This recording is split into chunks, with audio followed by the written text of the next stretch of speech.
সম্মানিত উপস্থিতি, পবিত্র মাস বিশ্বনবী সাল্লাল্লাহু আলাইহি ওয়াসাল্লামের শুভাগমনের এই মাস রবিউল আউয়ালের এই চাঁদে আমরা আছি। স্বাভাবিকভাবেই বিশ্বনবী সাল্লাল্লাহু আলাইহি ওয়াসাল্লামের আদর্শের উপরে কিছু আলোচনা সব জায়গায় হচ্ছে এবং এখান থেকে আমরা উপকৃত হচ্ছি। আজও কুরআনুল কারীমের এরকম দুটি আয়াতে কারিমা তেলাওয়াত করা হয়েছে। বিশ্বনবী সাল্লাল্লাহু আলাইহি ওয়াসাল্লামের অসংখ্য অগণিত হাদিস থেকে প্রসিদ্ধ দুটি হাদিস উল্লেখ করা হয়েছে। আয়াতে কারিমা এবং হাদিসকে সামনে রেখে আজকে এই নির্ধারিত অল্প সময়ের ভেতরে বিশ্বনবী সাল্লাল্লাহু আলাইহি ওয়াসাল্লামের জীবনের উপরে কিছু কথা আমরা শুনবো ইনশাআল্লাহ। আমলের নিয়তে আমরা শোনার চেষ্টা করি, ইনশাআল্লাহ এর মাধ্যমে বরকত আসবে, শান্তি আসবে, জীবন পরিবর্তন হবে। সিরাত সর্বকালের সকল মানুষের জন্য কল্যাণময় এক আদর্শ, এই শিরোনামের উপরে আজকে আমরা কিছু কথা শুনবো ইনশাআল্লাহ। সম্মানিত উপস্থিতি, বিশ্বনবী সাল্লাল্লাহু আলাইহি ওয়াসাল্লামকে আল্লাহ সুবহানাহু ওয়া তাআলা এই পৃথিবীর বুকে পাঠিয়েছেন একটি আদর্শ দিয়ে, একটি হক আলো দিয়ে, যেটা অনুকরণ করে মানুষ চূড়ান্তভাবে জান্নাতে যেতে পারে। আল্লাহ রাসূল সাল্লাল্লাহু আলাইহি ওয়াসাল্লাম মাত্র সামান্য অল্প সময়ের ভেতরে নবুয়ত পাওয়ার পরে 23 বছর হায়াতে জিন্দেগি আল্লাহ রাসূল পেয়েছেন। এই সময়ের ভেতরে ওই তৎকালীন ওই আরবের অশিক্ষিত, মূর্খ, দ্বন্দ্ববাজ যারা হত্যার ক্ষেত্রে প্রতিযোগিতা করত, এই মানুষগুলোকে বিশ্বনবী সাল্লাল্লাহু আলাইহি ওয়াসাল্লাম তার সুন্দর আখলাক আদর্শের মাধ্যমে, কোরআন এবং সুন্নাহর সঠিক বক্তব্যের মাধ্যমে তাদেরকে পৃথিবীর সর্বশ্রেষ্ঠ মানুষ হিসাবে তৈরি করেছেন, যাদের শানে স্বয়ং আল্লাহ জাল্লা শানুহু একথা ঘোষণা করেছেন, রাদিয়াল্লাহু আনহুম ওয়া রাদু আন। আল্লাহ তাদের উপরে সন্তুষ্ট হয়েছেন, তারাও আল্লাহর উপরে সন্তুষ্ট হয়ে গেছেন। সুবহানাল্লাহ। তাহলে বিশ্বনবী সাল্লাল্লাহু আলাইহি ওয়াসাল্লামের সেই 23 বছরের এক দীর্ঘ মেহনতের যে মূল ফলাফল, এক পরশ পাথর আল্লাহ রাসূল রেখে গেছেন, যেটা বিদায় হজের ভাষণে আল্লাহ রাসূল সাল্লাল্লাহু আলাইহি ওয়াসাল্লাম বলেন, তারাকতু ফীকুম আমরাইন লান তাদিল্লু মা তামাসসাকতুম বিহিমা কিতাবাল্লাহি ওয়া সুন্নাতা রাসূলিহি। আমি তোমাদের জন্য দুটি জিনিস রেখে যাচ্ছি, একটা হলো আল্লাহর এই পবিত্র কিতাব, আরেকটি হলো আমার এই সুন্নাহ। এই কিতাব এবং সুন্নাহকে যদি সঠিকভাবে, সত্যভাবে তোমরা আঁকড়ে ধরতে পারো, লান তাদিল্লু, কখনো তোমরা পথভ্রষ্ট হবে না, কখনো তোমরা বিপদগামী হবে না, তোমরা সঠিক পথে থাকবে। সঠিক পথে কিভাবে থাকবো, কিভাবে আল্লাহ রাসূলের সাথে জান্নাতে যাব, এ ব্যাপারে বিশ্বনবী সাল্লাল্লাহু আলাইহি ওয়াসাল্লাম আরেকটি হাদিস উল্লেখ করেন। আল্লাহ রাসূল সাল্লাল্লাহু আলাইহি ওয়াসাল্লাম বলেন, মান আহাব্বা সুন্নতি ফাকাদ আহাব্বানি। যে ব্যক্তি আমার আদর্শ, আমার সুন্নাহকে সঠিকভাবে দিল থেকে ভালোবাসলো, এটার অনুকরণ করলো, সে সত্যিকার অর্থে আমাকেই ভালোবাসলো। এখন আমরা সত্যিকার ভাবে একটু দেখি রাসূলকে সত্যি অর্থে সঠিকভাবে আমরা ভালোবাসি কিনা। ভালোবাসার সাথে তার অনুকরণ, তার আদর্শকে মানা, এটা একটা জরুরি বিষয়। এই হাদিস থেকে বিষয়টি স্পষ্ট হয়। তাহলে আমরা আমাদের জীবনে যদি পরিপূর্ণ শান্তি চাই, স্বাভাবিক জীবন চাই, আল্লাহর সন্তুষ্ট চাই, তাহলে বিশ্বনবী সাল্লাল্লাহু আলাইহি ওয়াসাল্লামকে মহব্বত তো করতেই হবে। মহব্বত অনুকরণের মাধ্যমে করতে হবে। শুধু মৌখিকভাবে, শুধু সাময়িক কিছু সময়ে, সাময়িক কিছু দিবসকে কেন্দ্র করে এতটুক মৌখিক মহব্বত আর ভালোবাসার মাঝে সীমাবদ্ধ থাকাটা যথেষ্ট নয়। বিশ্বনবী সাল্লাল্লাহু আলাইহি ওয়াসাল্লাম বলেন, এইভাবে সঠিকভাবে যদি কেউ আমাকে অনুসরণ করে, আমার সুন্নাহগুলো মানার চেষ্টা করে, ধীরে ধীরে আমার সুন্নাহগুলো নিজের জীবনের সাথে বাস্তবায়ন করে, তার ব্যাপারে আল্লাহ রাসূল সুসংবাদ দিচ্ছে। আমরা সকলেই সেই সুসংবাদ গ্রহণ করতে চাই, নিতে চাই। বিশ্বনবী সাল্লাল্লাহু আলাইহি ওয়াসাল্লাম বলেন, ওয়ামান আহাব্বানি কানা মাই ফিল জান্নাহ। যে ব্যক্তি আমার সুন্নাহকে অনুসরণ করে আমাকে মহব্বত করলো, ওই ব্যক্তি আমার সাথে জান্নাতে অবস্থান করবে। সুবহানাল্লাহ। এর থেকে বড় সৌভাগ্য এবং পুরস্কার বিকল্প কিছু হতে পারে না প্রিয় ভাই। সুতরাং দিল থেকে আজকে এই সিদ্ধান্ত নিয়ে নেই যে আমার হায়াতে জিন্দেগির যতটুকু সময় বাকি আছে আমরা সঠিকভাবে রসুলের সেই আদর্শটাকে দিলে ধারণ করব, আমলে পরিপূর্ণভাবে এটাকে আনার চেষ্টা করব ইনশাআল্লাহ। সম্মানিত উপস্থিতি, আল্লাহ রসুলের সিরাত এটা অনেক ব্যাপক বিষয়, কেউ কোনোদিন আলোচনা করে শেষ করতে পারবে না। তবে আমাদেরকে বিশ্বনবী সাল্লাল্লাহু আলাইহি ওয়াসাল্লামের সিরাত অধ্যয়ন করতে হবে, আল্লাহ রসুলের সিরাতকে পড়ে গবেষণা করে জীবনের সাথে বাস্তবায়ন করতে হবে। আল্লাহ রসুলের এই সুন্দর সুন্দর কথাগুলো, বাণীগুলো শুধু কাগজে কলমের মাঝে, বইপত্রের মাঝে কিংবা কোরআন সুন্নাহর মাঝেই যাতে শুধু সীমাবদ্ধ না থাকে, আমাদের বাস্তব জীবনে এর পরিপূর্ণ বাস্তবায়ন যাতে হয়।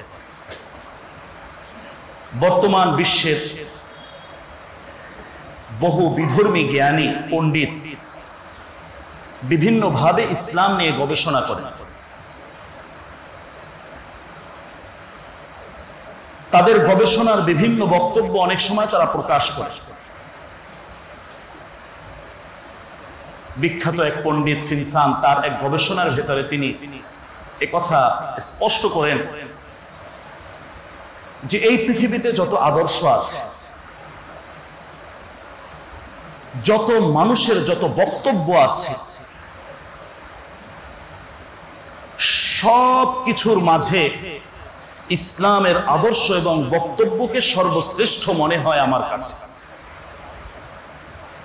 যখন বইপত্র ইসলামের বিষয়গুলো নিয়ে আমি গবেষণা করি, অধ্যয়ন করি, আমার মনে হয় এর থেকে উত্তম কথা, উত্তম ধর্ম আর দ্বিতীয় কোনোটা হতে পারে না। কিন্তু পরক্ষণেই যখন আমি বাস্তবতার আয়নায় মুসলমানদেরকে মিলাই আর রসুলের চরিত্রটাকে দেখি, সূরতকে দেখি, রসুলের সিরতকে দেখি আর মুসলমানের অবস্থা দেখি, তখন আমার এই বিষয়ের মিল খুঁজে পাই না। কিতাবে এক ধরনের লেখা, মুসলমানের বাস্তবতা, তাদের কর্ম, তাদের আমলে এটা আর এক ধরনের দেখা যায়। তো আজকে যে বিষয়টি আমাদের ক্লিয়ার করতে হবে প্রিয় ভাই, রসুলের এই আলোচনাগুলো শুধু কিতাবের মাঝে সীমাবদ্ধ না থাকুক, আমাদের হায়াতে জিন্দেগির আমলের ভেতরে বাস্তবায়ন হোক। সূরা নাসরের ভেতরে আল্লাহ সুবহানাহু ওয়া তাআলা বলেন, ইয়াদখুলুনা ফি দীনিল্লাহি আফওয়াজা, মানুষ দলে দলে ইসলাম গ্রহণ করছে, ইসলামের সুশীতল ছায়াতলে আশ্রয় গ্রহণ করছে। এটা কোনো চাপ প্রয়োগের মাধ্যমে হয়নি, এটা তরবারির জোরে হয়নি, রক্ত ঝরিয়ে হয়নি, সংঘর্ষে হয়নি। মানুষের যে এই স্বভাবজাত ইসলাম ধর্ম গ্রহণের প্রতি আগ্রহ, ইসলামের সুশীতল ছায়াতলে তারা যে আশ্রয় গ্রহণ করেছেন, এটা ছিল বিশ্বনবী সাল্লাল্লাহু আলাইহি ওয়াসাল্লাম এবং সাহাবায়ে কেরামের ব্যক্তি চরিত্র। তাদের কথা, তাদের কাজ, বিধর্মীদের সাথে তাদের অবস্থান, মানুষের সাথে ভালোবাসা, হৃদ্যতার সম্পর্ক, শুধু মানুষ নয় মাখলুকাতের সাথে উত্তম আদর্শ, এগুলো দেখেই মানুষ দলে দলে ইসলাম গ্রহণ করেছে। আজকে আমাদের অবস্থা দেখে মানুষ ভাগে। কিতাবে তো সুন্দর কথা আছে, বাস্তব জীবনে এর সত্যিকার প্রয়োগ নেই, যেটা মুসলমানের চরিত্র হতে পারে। তো যতই সিরাতের আলোচনা শুনি, মিলাদুন নবীর উপর অনুষ্ঠান করি, একটি মেসেজ এখান থেকে আমরা গ্রহণ করি, এটা হলো বাস্তবতায় আল্লাহ রসুলের এই সুন্নাহগুলো আমরা আমাদের জীবনে বাস্তবায়ন করার চেষ্টা করি, যাতে মানুষ এতটুকু বলে যে না, মুসলমান এরা ভালো, এরা অন্যায় করতে পারে না, এরা কারো উপর জুলুম করতে পারে না, এরা অবিচার করতে পারে না, এরা অন্য ধর্মের লোকদের নিরাপত্তা দেয়, যেমন নিরাপত্তা বিশ্বনবী সাল্লাল্লাহু আলাইহি সাল্লাম দিয়েছিলেন। ওই সময়ের মদিনার ভেতরে ইহুদিদের অনেক বেশি প্রভাব ছিল, তাদের সাথে কোনো সংঘর্ষে বিশ্বনবী সাল্লাল্লাহু আলাইহি সাল্লাম জড়াননি। এটাই আল্লাহর রাসূলের আদর্শ। মুসলমানের রোজা, হিন্দুদের পূজা একত্রে চলতে পারে, কোনো সমস্যা নেই, যার যার ধর্ম মতে তার কাজ তিনি করবেন। তো বিভিন্ন ভাবে অনেক সময় আমরা না বুঝে, অনেক সময় মানুষের প্ররোচনায় উদ্বুদ্ধ হয়ে বিভিন্নভাবে অনেক বিপদগামিতে আমরা যুক্ত হয়ে যাই। তো রসুলের এই সঠিক আদর্শর এই মেসেজটা আমাদের সামনে রাখতে হবে। এটা শুধু রবিউল আউয়াল কেন্দ্রিক নয়, এটা সারা বছরের, সারা জীবনের, সব সময় সর্বদায়ের কাজ। সুতরাং প্রথম যে বিষয় এখানে বিশ্বনবী সাল্লাল্লাহু আলাইহি ওয়াসাল্লামের এই আদর্শটা আমাদের গ্রহণ করা।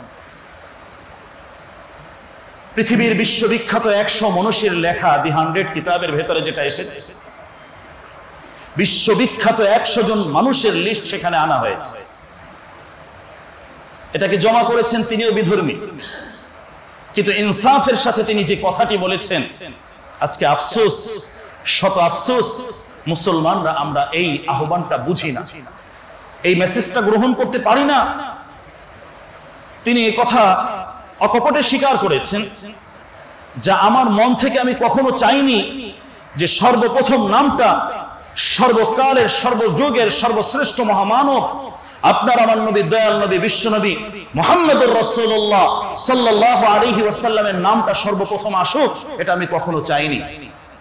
কিন্তু কি করব, ইনসাফের সাথে যখন আমি গবেষণা করেছি, যখন আমি অধ্যয়ন করেছি, আমি তার মতো বিকল্প একজন মানুষ আর খুঁজে পাই, যিনি এমন একজন মানুষ ছিলেন জীবনে কখনো মা কাযাবা রাসূলুল্লাহ সাল্লাল্লাহু আলাইহি ওয়াসাল্লাম ফি হায়াতিহি কত, জীবনে কখনো এই 63 বছর জীবনের ভেতরে একটা মিথ্যা বাক্য কখনো উচ্চারণ করেননি। সুবহানাল্লাহ।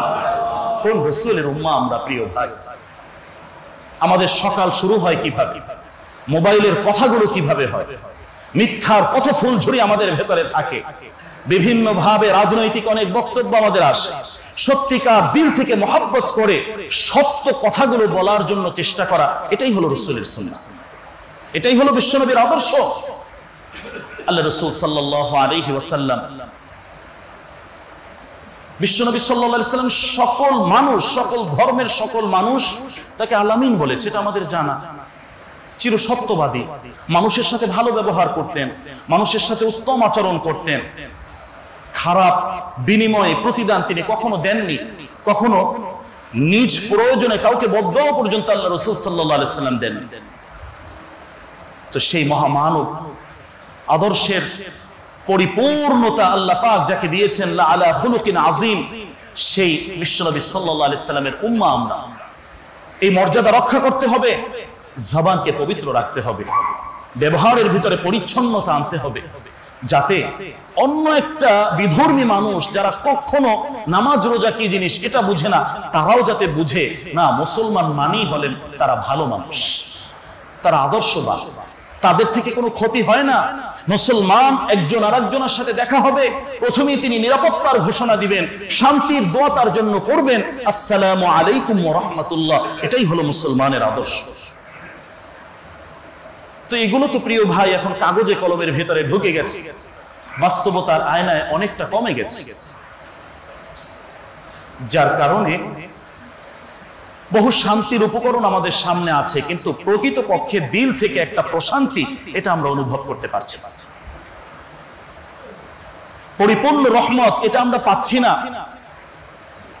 সাহাবায়ে কেরামের খুব বেশি সম্পদ ছিল এমনটি না, তারা সবাই বড় বড় ব্যবসায়ী ছিলেন এমনটাও না, সাধারণ খেটে খাওয়া মানুষ ছিলেন, কিন্তু তাদের দিলের ভিতরে প্রশান্তি ছিল। তারা রাসূলের কথা এটাকে বিশ্বাস করতেন, এর উপরে পরিপূর্ণ বিশ্বাস এবং ইয়াকিন তাদের ছিল। আজকে ডাক্তারের কথায় আমাদের ইয়াকিন আছে, আজকে ভালো কোনো মানুষের কথায় ইয়াকিন আছে, কিন্তু কোরআন এবং সুন্নাহ, বিশ্বনবীর যে কথাগুলো, আল্লাহ রাসূল যে পুরস্কারের ঘোষণাগুলো করেছেন, আল্লাহ রাসূল যে আদর্শ অনুসরণ করলে আমাদের জন্য যে মহামূল্যবান মহা পুরস্কার অপেক্ষা করছে, এই যে ওয়াদাগুলো বিশ্বনবী করেছেন, এই কথার উপরে সঠিকভাবে অনেক ক্ষেত্রে আমরা ইয়াকিন আনতে পারি না। তো আমাদের তাওহীদের এই জায়গায় যে বিষয়টাকে একটু যুক্ত করতে হবে, এটা হলো আল্লাহর রাসূলের যে ওয়াদাগুলো আছে, আল্লাহ পাকের যে ওয়াদাগুলো আছে। বিদায় হজের ভাষণে কোরআন এবং সুন্নাহর কথা আল্লাহ রাসূল বলে গেছে, এগুলো সব এখন বাংলায় আছে, আমরা নিজেরাই পড়তে পারি, বুঝতে পারি। তো চেষ্টা করি যে আল্লাহ রাসূল আমার জন্য কি বলে গেছেন, সিরাতের সেই কিতাব সামনে রেখে জীবনের সাথে মিলাই এবং রসুলের সেই ওয়াদা এবং রসুলের সেই পুরস্কারের ঘোষণার উপরে পরিপূর্ণ ইয়াকিন যাতে আমাদের থাকে, ইনশাআল্লাহ শান্তি পাব, অনেক বেশি বরকত আমাদের হবে। তাহলে বিশ্বনবী সাল্লাল্লাহু আলাইহি ওয়াসাল্লামের এই যে সিরাত, এটা হলো একটা জীবন্ত আয়না, জীবন্ত এক আয়না। আয়নার সামনে যখন যিনি দাঁড়াবেন, তার যে ত্রুটিগুলো আছে আয়না এটা বলে দিবে, গোপনে তাকে বলে দিবে, হ্যাঁ তোমার এই এই জায়গায় ত্রুটিগুলো আছে। তো আমরা যে যে পেশার ব্যক্তি হই, যে যে জায়গার লোক হই, আমাদের সকলের জন্য সর্বোত্তম আদর্শ আল্লাহ পাক রেখেছেন বিশ্বনবী সাল্লাল্লাহু আলাইহি সাল্লামের জীবনের ভেতরে। এটা আল্লাহ সুবহানাহু ওয়া তাআলার কথা, লাকাদ কানা লাকুম ফি রাসূলিল্লাহি উসওয়াতুন হাসানাহ। বিশেষ কোন ব্যক্তির জন্য উসওয়া এটা এমনটা বলেননি, বরং সর্বকালের সর্ব মানুষের জন্য এটা তোমাদের জন্য শুধু আদর্শই নয়, সর্বোত্তম আদর্শ। তাহলে আমরা আমাদের জীবনটাকে রাসূলের এই সিরাতের আয়নায় একটু দেখার চেষ্টা করব যে আমার কোন কোন জায়গায় ভুলগুলো আছে। হ্যাঁ, এটা আমি বারবার বলছি, একাধিকবার বলছি, এক মুহূর্তে এই মুহূর্তেই যে সংশোধন হয়ে যাবে, সব ভালো হয়ে যাবে, এটা হয়তো নাও হতে পারে। কিন্তু সিদ্ধান্তটা তো নেওয়া যায় যে না, আমাকে ভালোভাবে চলতে হবে, আমাকে ভালো হতে হবে, আমার কবরে আমাকেই যেতে হবে, ওই কবরে রসুল সম্পর্কে আমাকে জিজ্ঞাসা করা হবে। রসুলের সাথে এই দুনিয়ায় যদি মহাব্বত না থাকে, ভালোবাসা না থাকে, ওই প্রশ্নের সঠিক উত্তর আমি কিভাবে দিব? বিশ্বনবীর সুপারিশ ছাড়া জান্নাতের ভেতরে আমি যেতে পারবো না। সুতরাং রসুলের সুপারিশ পাওয়ার জন্য যে আমলগুলো করা দরকার, প্রিয় ভাই, এটা তো দুনিয়ায় থাকা অবস্থায় করতে হবে, এটা তো মরার পরে কবরে ভিয়ে করা যাবে না। বিশ্বনবী সাল্লাল্লাহু আলাইহি ওয়াসাল্লামের হাতে যদি হাউজে কাউসারের পানি পান করতে চাই, তাহলে রাসূলের সুন্নাহগুলো, রেখে যাওয়া আদর্শগুলো এই পৃথিবীতে পরিপূর্ণভাবে মানতে হবে, না হয় ওই জায়গায় এক পর্দা পড়ে যাবে।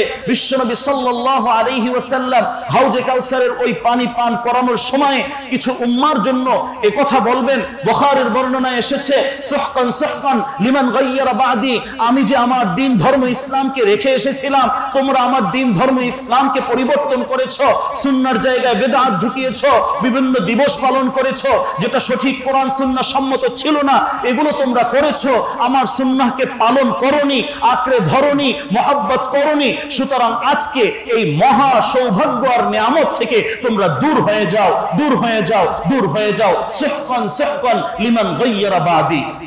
প্রিয় ভাই, এত কঠিন ধমক থাকার পরেও আমরা কি নিজেদেরকে বিপদগ্রস্ত করব? আমরা নিজেরা কি ক্ষতিগ্রস্ত হব? আজকে এই মুহূর্তে আমরা নিজেরা ব্যক্তিগতভাবে যার যার সিদ্ধান্ত নিয়ে নেই, যতটুকু হায়াত আছে রসুলের মোহাব্বত নিয়ে চলবো, রসুলের ভালোবাসা নিয়ে চলবো, রসুলের যে সুন্নাহগুলো আছে এগুলো নিজেরাও পালন করব, মানুষকেও পালন করার জন্য উৎসাহিত করব। আল্লাহ রসুল সাল্লাল্লাহু আলাইহি ওয়াসাল্লামের কিছু ব্যাপক সুন্নাহ ছিলেন যে সব সময় যেগুলো করতেন, যখনই কোনো মুসলিম ভাইয়ের সাথে দেখা হতো আল্লাহ রসুল সাল্লাল্লাহু আলাইহি সাল্লাম সালাম দিতেন, বিশুদ্ধ উচ্চারণে সুন্দরভাবে মানুষকে সালাম দেব, অনেক সওয়াব অর্জন করতে পারবো। বিশ্বনবী সাল্লাল্লাহু আলাইহি ওয়াসাল্লামের স্বাভাবিক সুন্নাহ ছিল যখন কোনো কাজ তিনি শুরু করতেন বিসমিল্লাহ বলে শুরু করতেন। প্রিয় ভাই, এই সুন্নাহটা আমাদের জীবনের ভেতরে নিয়ে আসি। দৈনিক দেখা যায় বহু কাজ আমরা করি, এভাবে 100 বার যদি বিসমিল্লাহ বলি 100টা সুন্নাহ জিন্দা হচ্ছে, আল্লাহর রাসূলের মুহাব্বত কাছে আমরা পাচ্ছি। আমাদের বিশ্বনবী সাল্লাল্লাহু আলাইহি ওয়াসাল্লামের ব্যাপক স্বাভাবিক সুন্নাহ ছিল যখন কোনো ভালো কাজ তিনি করতেন ডান দিক থেকে শুরু করতেন। তো আমরাও আমাদের জীবনে এই সুন্নাহগুলো পরিপূর্ণভাবে বাস্তবায়নের চেষ্টা করি, আমার অজান্তে প্রতিদিন শত শত সুন্নাহর উপর আমল হয়ে যাবে ইনশাআল্লাহ।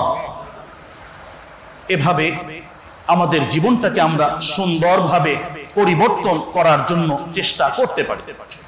আজকে গোটা পৃথিবী অশান্তময়, মানুষ শান্তির জন্য শুধু পাগল পারা, হাহাকার করছে। একটা বিষয় যদি গভীরভাবে আমরা একটু দেখি, বিশ্বনবী সাল্লাল্লাহু আলাইহি ওয়াসাল্লাম তিনি কোনো সাধারণ ব্যক্তি ছিলেন না।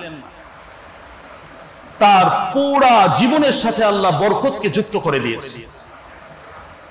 যেখানেই রাসূল থাকবেন, যেখানেই রাসূলের আদর্শ থাকবে, ওই জায়গায় আল্লাহর রহমত থাকবে, ওই জায়গায় বরকত আসবে। আজকে মক্কা মদিনা এত সম্মানিত কেন? বিশ্বনবী সাল্লাল্লাহু আলাইহি ওয়াসাল্লামের পাশ এখানে পড়েছে, রাসূলের নগরী হিসাবে সারা পৃথিবীর সর্বশ্রেষ্ঠ জায়গা, বরকতের জায়গা। ইন্না আউওয়ালা বাইত বুদিআ লিন-নাস লাল্লাযী বিবাক্কাতা মুবারাকা, এমন ঘর আল্লাহ দিয়েছেন, রাসূলকে এমন সম্মান দিয়েছেন, বরকতপূর্ণ করে দিয়েছেন। রাসূল যে পাহাড়ে গেছেন, কোরআন যেখানে নাজিল হলো, সারা পৃথিবীর সকল মুসলমানের হৃদয়ের সম্মানের একটি জায়গা গারে হেরা। বিশ্বনবী সাল্লাল্লাহু আলাইহি ওয়াসাল্লাম যখন যেখানে যেভাবে কাজ করেছেন, ওটাই আল্লাহ পাক গোটা পৃথিবীর জন্য একটা আদর্শ হিসাবে, গোটা পৃথিবীর জন্য সম্মানের বিষয় হিসেবে আল্লাহ পাক ওটাকে স্থায়ী করে রেখেছেন। রমজান মাস সম্মানিত করেছেন, কোরআন সম্মানিত, বিভিন্ন ভাবে অনেক কাজ এখানে আছে।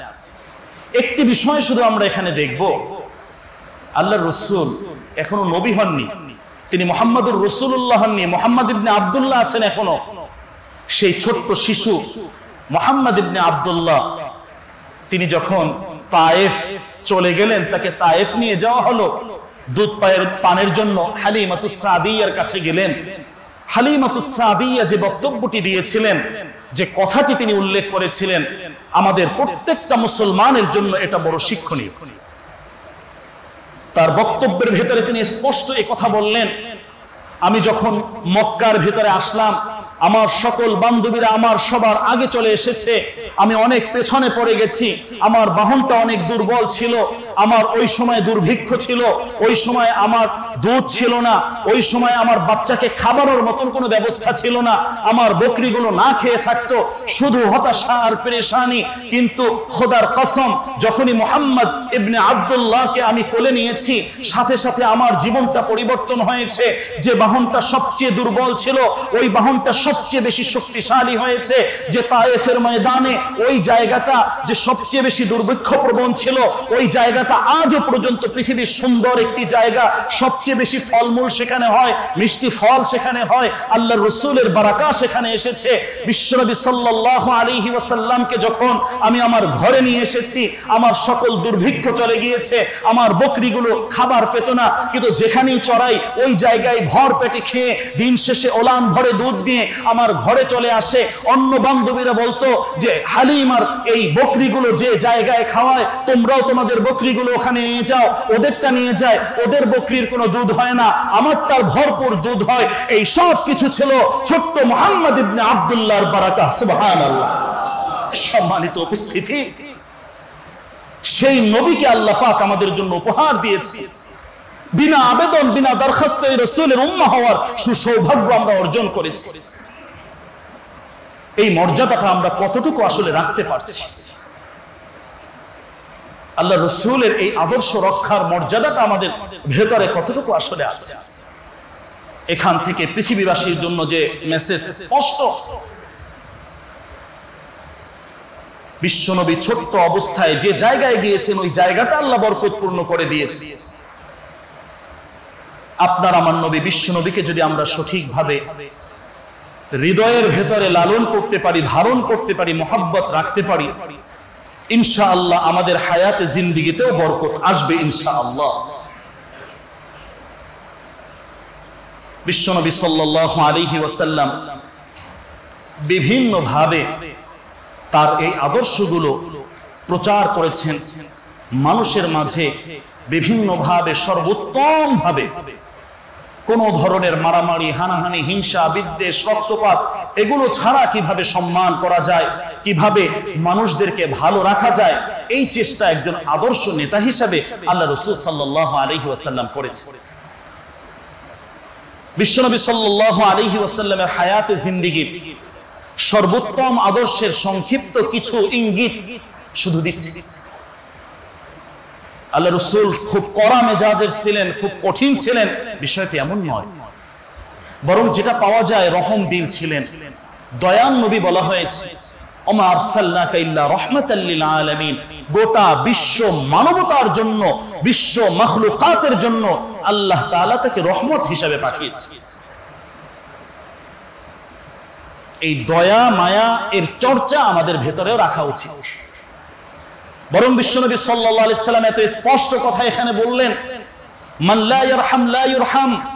তোমার ভেতরে যদি দয়া মায়া না থাকে, তাহলে আসমানে যিনি আছেন তিনিও তোমার উপরে কোনো দয়া করবেন না। শুধু শক্ত কঠিন প্রতিশোধ পরায়ণ এমনটা যদি তুমি হও, তোমার দুর্ভাগ্য, তোমার কপাল পোড়া। মানুষের সাথে উত্তম আচরণ, ভালো ব্যবহার, কোমল কথা, এটাই হলো বিশ্বনবী সাল্লাল্লাহু আলাইহি ওয়াসাল্লামের আদর্শ। কিছু মানুষ এসে একবার আল্লাহ রাসূল সাল্লাল্লাহু আলাইহি ওয়াসাল্লামকে বলল, আসসালামু আলাইক। সালামের পরিবর্তে আসসালামু আলাইক, এটার অর্থ হলো আপনার ধ্বংস হোক। শান্তির পরিবর্তে ধ্বংসের কথা এসে বলল। আম্মা জান আয়েশা রাদিয়াল্লাহু আনহা পাশে ছিলেন, সাথে সাথে তিনি রাগ হয়ে গেলেন যে তোদেরও ধ্বংস হোক। তিনি এই কথা বলে ফেললেন। আল্লাহ রাসূল সাল্লাল্লাহু আলাইহি ওয়াসাল্লাম আম্মা জান আয়েশাকে থামিয়ে দিলেন, আয়েশা কোমল ভাবে কথা বল, ওদের কথাই তো আমি ধ্বংস হয়ে যাব না, এটা ওদের জন্যই ক্ষতি হবে। তুমি তোমার জবানটাকে ভালো রাখো, কোমল ভাবে উত্তম আচরণের সাথে তাদের সাথে কথা বল। এটা ছিল রাসূলের আদর্শ। বিশ্বনবী সাল্লাল্লাহু আলাইহি ওয়াসাল্লামকে সফর থেকে আল্লাহ রাসূল আসছেন একটা গাছের নিচে, জাবের রাদিয়াল্লাহু আনহু থেকে বর্ণনা, একটা গাছের নিচে আল্লাহ রাসূল অবস্থান করছেন। তরবারিটা উন্মুক্ত, এটা আরবের অভিজাত যারা তাদের এই বৈশিষ্ট্য ছিল। হঠাৎ করে ওই বেদুইন তরবারিটা নিয়ে বিশ্বনবীকে হত্যার জন্য উদ্যত হল এবং স্পষ্ট কথা বলল, মাইয়ামনাউকা মিন্নি, যে দেখো মুহাম্মদ, অনেক ধরনের বাড়াবাড়ি করেছো, এখন উন্মুক্ত তরবারি আমার হাতে, তুমি শোয়া অবস্থায় বলো এই মুহূর্তে আমার হাত থেকে তোমাকে কে রক্ষা করবে। বিশ্বনবী সাল্লাল্লাহু আলাইহি সাল্লাম একেবারেই স্বাভাবিক, তিনি শুধু একটা কথা বললেন, আল্লাহু ইয়ামনাউ, যিনি আমাকে সৃষ্টি করেছেন ওই আল্লাহ আমাকে রক্ষা করবেন। এই কথাটা এমন ভীত সন্ত্রস্ত অবস্থায় ছিল, ওর হাত থেকে তরবারি পড়ে গেছে, ও ভয়ে কাঁপছে। আল্লাহ রাসূল সাল্লাল্লাহু আলাইহি সাল্লাম তরবারি নিয়ে এরপর বলেন, এখন আমার হাত থেকে তোমাকে কে রক্ষা করবে। তখন তো ও বেচারা কান্নাকাটি, এই অবস্থা। বিশ্বনবীর আদর্শটা এই জায়গায়। আল্লাহ রাসূল সাল্লাল্লাহু আলাইহি ওয়াসাল্লাম তখন তাকে বললেন, দেখো আমি তোমাকে কিছু বলবো না, আমি তোমাকে মাফ করে দিলাম, তুমি চলে যাও, তুমি হয়তো না বুঝে এটা করেছো। সুবহানাল্লাহ। হত্যার জন্য এসেছে, সুযোগ পেলে একটা দুর্ঘটনা ঘটিয়ে যেত, আল্লাহ রাসূল সুন্দরভাবে তাকে ছেড়ে দিলেন। ফলাফল কি দাঁড়ালো? এই ব্যক্তির ভিতরে এই আদর্শটা এমন বেশি প্রভাবিত হয়েছে, কিছুদিন পরে তিনি নিজে তার কওমের লোকদেরকে নিয়ে এসে বিশ্বনবী সাল্লাল্লাহু আলাইহি সাল্লামের হাতে হাত রেখে ইসলাম গ্রহণ করে আশহাদু আল্লা ইলাহা ইল্লাল্লাহ ওয়া আশহাদু আন্না মুহাম্মাদান আবদুহু ওয়া রাসূলুহু, এই সুন্দর কালেমা তিনি পাঠ করে নিলেন। সুবহানাল্লাহ। কিভাবে ইসলাম জয় হয়েছে। আমরা কি করতাম? সে কঠিন প্রতিশোধ নিতাম, জেল জুলুম নির্যাতন সবকিছু করতাম সুযোগ পেলে। দেখুন বিশ্বনবী সাল্লাল্লাহু আলাইহি সাল্লাম দয়া মায়া ক্ষমা, এগুলো আল্লাহ রাসূলের আদর্শ। মক্কার যে মানুষগুলো এত কষ্ট বিশ্বনবীকে দিয়েছেন, ইতিহাস প্রমাণিত। বিশ্বনবী সাল্লাল্লাহু আলাইহি সাল্লামকে কোনো কষ্ট পৃথিবীর কোনো মাখলুক দেননি।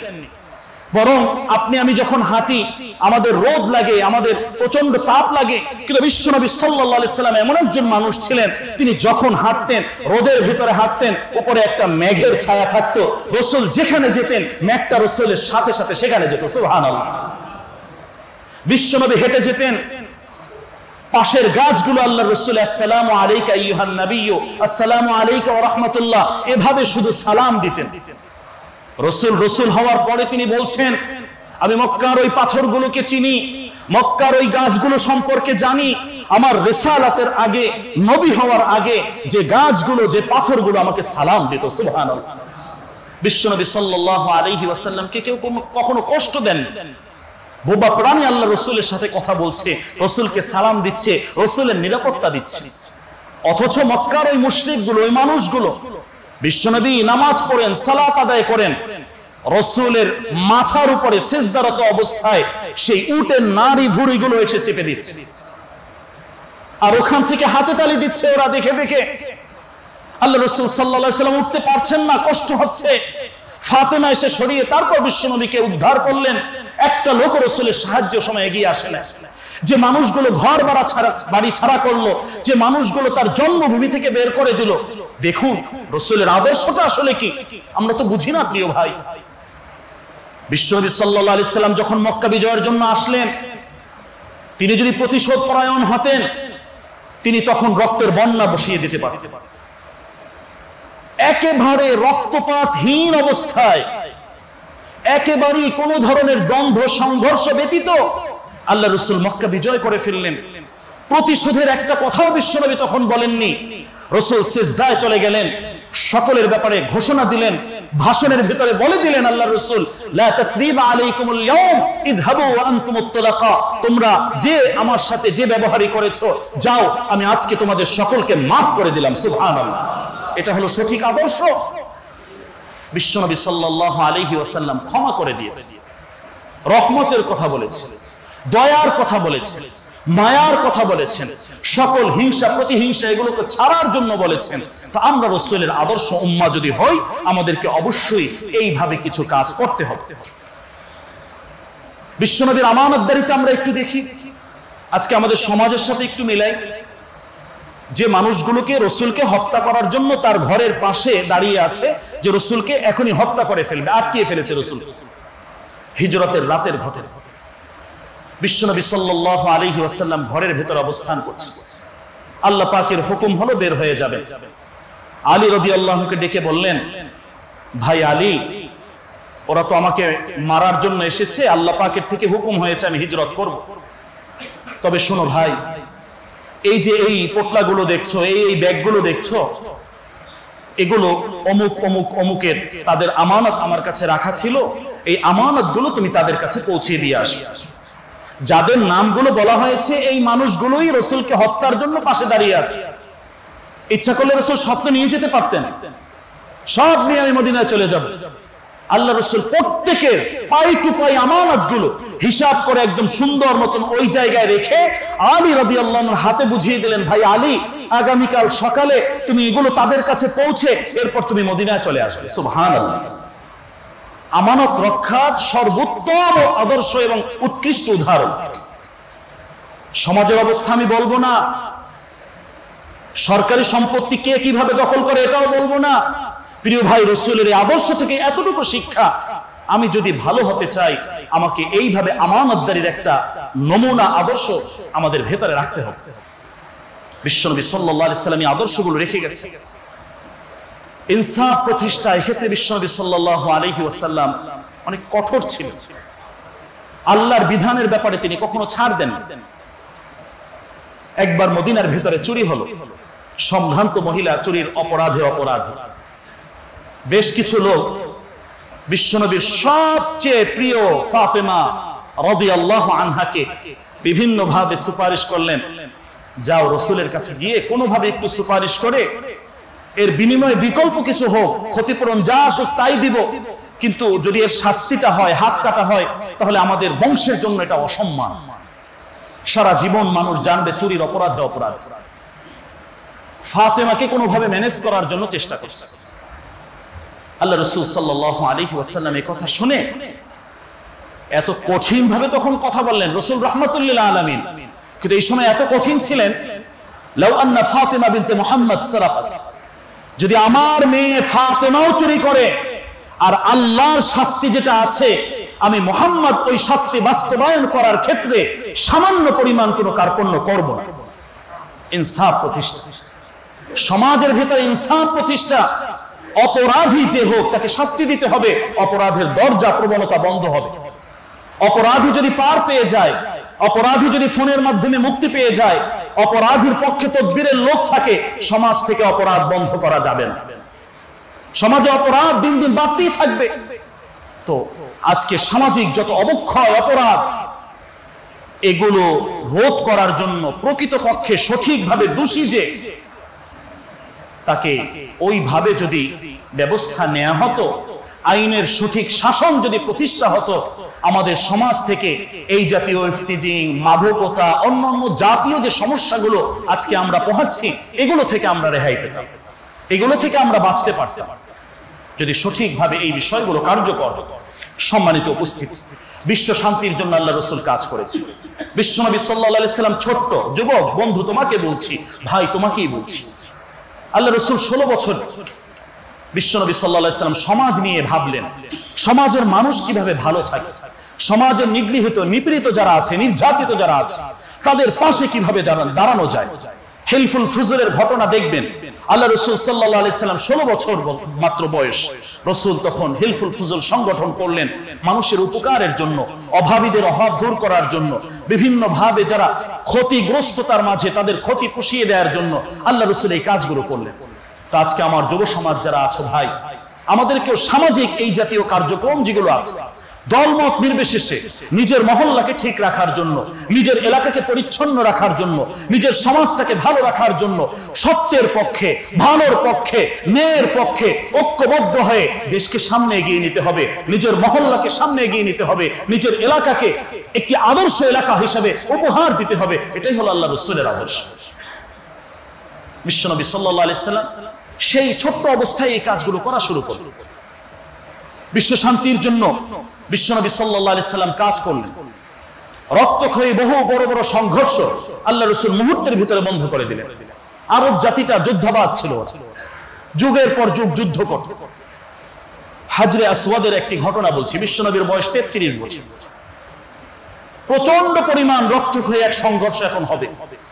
প্রতিটা গোত্রই চাচ্ছে তার নিজের নামে যাতে এই কথাটা থাকে যে বাইতুল্লাহ, এই হাজরে আসওয়াদ আমরা ওখানে পুনর্স্থাপন করেছি। এই সম্মানটা নিজের কাছে রাখার জন্য প্রতি গোত্রের লোকই তারা অটল, কেউ কাউকে ছাড় দেবে না। বিশাল এক রক্তক্ষয়ী সংঘর্ষ, বন্যা বয়ে যাবে। সিদ্ধান্ত হলো যে আগামীকাল সকালে বাইতুল্লাহ সর্বপ্রথম যিনি আসবে তিনি যে কথা বলবেন এটাই আমরা সবাই মেনে নেব। আচ্ছা, ওকে। পরের দিন সকালে আল্লাহ পাকের কি করুণা ইহসান, সর্বপ্রথম যিনি এসেছেন তিনি আপনার আমার নবী, দয়াল নবী, সাইয়্যিদুল মুরসালিন, রাহমাতুল লিল আলামিন, জনাবে মুহাম্মদুর রাসূলুল্লাহ সাল্লাল্লাহু আলাইহি ওয়াসাল্লাম। সবাই তো মহা খুশি, আল আমিন এসেছে, বাস আমরা সবাই মেনে নেব, তার সিদ্ধান্ত, তার ফয়সালাটাকে আমরা মেনে নেব। আল্লাহ রাসূল সাল্লাল্লাহু আলাইহি সাল্লাম বলেন, ঠিক আছে, তোমরা সবাই এই মর্যাদার অধিকারী হবে। একটা কাপড় আনো, বড় একটা কাপড় আনানো হলো, কাপড়ের ভেতরে ওই পাথরটাকে রাখা হলো। এরপর বিশ্বনবী সাল্লাল্লাহু আলাইহি সাল্লাম বললেন যে এখন তোমাদের গোত্রপতি যারা আছো, প্রতি গোত্র থেকে একজন একজন প্রতিনিধি আসো, সবাই তোমরা এই কাপড়টা ধরো। সবাই ধরে যৌথভাবে একত্রে বাইতুল্লাহর ভিতরে এটা পুনর্স্থাপন করেন। মুহূর্তের আল্লাহ রাসূলের এই যে বিচক্ষণতা, একজন নেতৃত্ব দেওয়ার যে যোগ্যতা, একটা সমাজের ভিতরে বিভিন্ন ধরনের ফিতনা হবে, যিনি নেতা হবেন, যিনি ওই সমাজের লিডার হবেন, তাকে এই জাতীয় বিচক্ষণতা রাখতে হবে। সংঘর্ষ যাতে না বাঁধে, যাতে সবাই সুন্দরভাবে শান্তি প্রতিষ্ঠা হয়, এটা খেয়াল রাখতে হবে। আল্লাহ রাসূল সাল্লাল্লাহু আলাইহি সাল্লামের এই সিদ্ধান্তে সবাই মহা খুশি, সবাই আনন্দিত, সবাই মেনে নিলেন। এক মহা রক্তক্ষয়ী সংঘর্ষ থেকে আল্লাহ রাসূল সাল্লাল্লাহু আলাইহি সাল্লাম ওই জাতিকে বাঁচিয়ে দিলেন। সুবহানাল্লাহ। শিশুদের সাথে কোমল আচরণ বিশ্বনবী সাল্লাল্লাহু আলাইহি সাল্লামের সুন্নাহ। বাচ্চাদেরকে ভালোবাসছেন, কোলে নিয়েছেন, আদর করেছেন। এমনকি তার নাতিরা যখন নামাজের ভিতরে, আল্লাহ রাসূল সিজদার ভিতরে, নাতিরা ঘোড়া ঘোড়া খেলছে, পিঠের উপর উঠছে, আল্লাহ রাসূল সিজদা থেকে উঠেন না। আপনার আমার ভিতরে এই দয়া থাকা দরকার, ছোট্ট বাচ্চাদেরকে ভালোবাসা দরকার। আল্লাহ রাসূল চুমু দিয়েছেন, ভালোবেসেছেন, অনেক রসিকতা তাদের সাথে করেছেন। ছোট্ট ছোট্ট বাচ্চারা বিভিন্ন খেলনা নিয়ে খেলছে। একবার আল্লাহ রাসূল সাল্লাল্লাহু আলাইহি সাল্লাম একটা ছোট্ট বাচ্চার হাতে পাখি ছিল, পাখিটা পরের দিন দেখেননি। ইয়া আবা উমাইর মা ফাআলান মুগাইর, তোমার হাতে কালকে যে খেলনাটা দেখলাম, পাখিটা দেখলাম, ওটা কোথায় রেখে এসেছো? আল্লাহু আকবার। আল্লাহ রাসূল তিনি এই ছোট্ট ছোট্ট বাচ্চাদের আনন্দ দেওয়ার জন্য, তাদেরকে কাছে টানার জন্য আল্লাহ রাসূল অনেক কিছু করেছেন। তো আমাদের ভিতরে প্রিয় ভাই কোমলতা থাকা দরকার। বাচ্চাদেরকে ধমক না দেই, এই কচি মনটা ভেঙে না দেই। ওরা আসবে, ওদের সাথে সুন্দরভাবে ভালোভাবে কথা বলা, ওদেরকে সালাম দেওয়া, ওদেরকে কিছু মিষ্টি, কিছু চকলেট, এই জাতীয় কিছু দিয়ে ওদেরকে আমলের দিকে উৎসাহ দেওয়া, উদ্বুদ্ধ করা বিশ্বনবী সাল্লাল্লাহু আলাইহি সাল্লামের সুন্নাহ। এটা আল্লাহ রাসূল সাল্লাল্লাহু আলাইহি ওয়াসাল্লাম নারী অধিকার সংরক্ষণের জন্য অনেক চেষ্টা করেছে। আরবের সেই যে জাহেলি যুগ, বর্বরতার সেই যুগে কোন অধিকার যখন ছিল না, জীবন্ত পুঁতে ফেলা হতো, আল্লাহ রাসূল বলেন আল জান্নাতু তাহতা আকদামিল উম্মাহাত, মায়ের পায়ের নিচে সন্তানের জান্নাত। সুবহানাল্লাহ। যার 3টা কন্যা সন্তান হবে তার জন্য জান্নাত, যার 2টা হবে তার জন্য জান্নাত, এমনকি যার 1টা কন্যা সন্তান তার জন্য একটা জান্নাত। সুবহানাল্লাহ। নারী অধিকার প্রতিষ্ঠার জন্য আল্লাহ রাসূলের চেয়ে বেশি কাজ কে করেছে? আজকে অনেক স্লোগান আমরা শুনি, এগুলো কথার ফুলঝুরি। বিশ্বনবী সাল্লাল্লাহু আলাইহি সাল্লাম সেবামূলক অনেক কাজ করেছে, ধর্ম বর্ণ নির্বিশেষে, মুসলমান অমুসলমান সকলের জন্য বিশ্বনবী খেদমতে খালকের কাজ করেছে। তো এটাও আমাদেরকে, যখন সেবামূলক কাজ, এটা সবাই যাতে পায়, কেউ যাতে বঞ্চিত না হয়, এই কথাটা, এই খেয়ালটা আমাদের রাখতে হবে। পশু পাখির হক বিশ্বনবী সাল্লাল্লাহু আলাইহি সাল্লাম রক্ষা করেছে।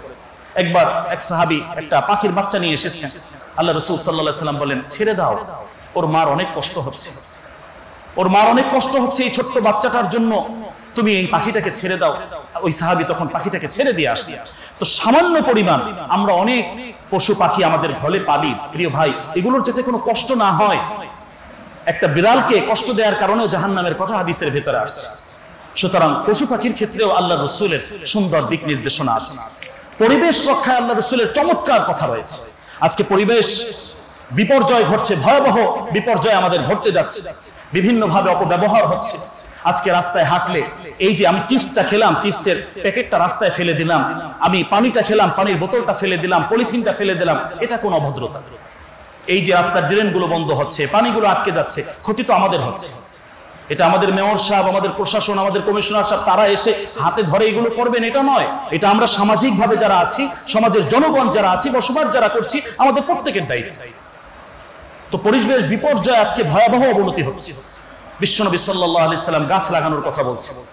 ছাদ কৃষি আমরা করতে পারি, একটা গাছ লাগানো এটা একটা সাদগায়ে জারিয়ার আমল বিশ্বনবী বলেছেন। এত স্পষ্ট কথা, যদি তুমি দেখো কিয়ামত হয়ে যাচ্ছে, তোমার হাতে একটা গাছের চারা আছে, তারপরেও তুমি ওই চারা থেকে বপন করার চেষ্টা করো, কিয়ামত হওয়ার আগে ওটা তুমি যদি করো, এটা তোমার জন্য একটা সাদগা হবে। সুবহানাল্লাহ। এত উত্তম কথা, এত সুন্দর কথা, পরিবেশ রক্ষায়, পরিবেশ বান্ধব এত চমৎকার কথা আর কে বলবে? এভাবে প্রতিটা ক্ষেত্রে আমরা যদি দেখি, শিল্প সংস্কৃতির ক্ষেত্রে আল্লাহ রাসূল সাল্লাল্লাহু আলাইহি ওয়াসাল্লাম, আজকে যে প্রজন্মের যে আমাদের অধঃপতন হচ্ছে, আল্লাহ রাসূল সাল্লাল্লাহু আলাইহি ওয়াসাল্লাম বলেন, সুন্দর আওয়াজে তোমরা কোরআন তেলাওয়াত করো। হাসান ইবনে সাবিত আল্লাহ রাসূলের কবি ছিলেন, তাকে বিভিন্ন ইসলামিক নাশিদ কবিতার জন্য উৎসাহিত করেছেন। তো আজকে আমার যুবক ভাইয়েরা, তোমরা যারা গানের প্রতি আসক্ত হচ্ছ, এই জায়গায় কোরআন তেলাওয়াতটা তোমরা শোনো। আল্লাহ রাসূল এটাই বলেছেন, এখানে ইসলামিক যে নাশিদ এবং সঙ্গীতগুলো আছে, এগুলো তোমরা শোনার জন্য চেষ্টা করো। এভাবে প্রতিটা ক্ষেত্রে রাসূলের আদর্শ রয়েছে। সর্বশেষ কথা, প্রিয় ভাই, আমরা যে আমলগুলো করব, রাসূলের সিরাতের উপর আমরা পরিপূর্ণভাবে অনুসরণ অনুকরণের জন্য চেষ্টা করি। আমরা প্রতিদিন কিছু পরিমাণ দুরূদ পাঠ করার জন্য চেষ্টা করি।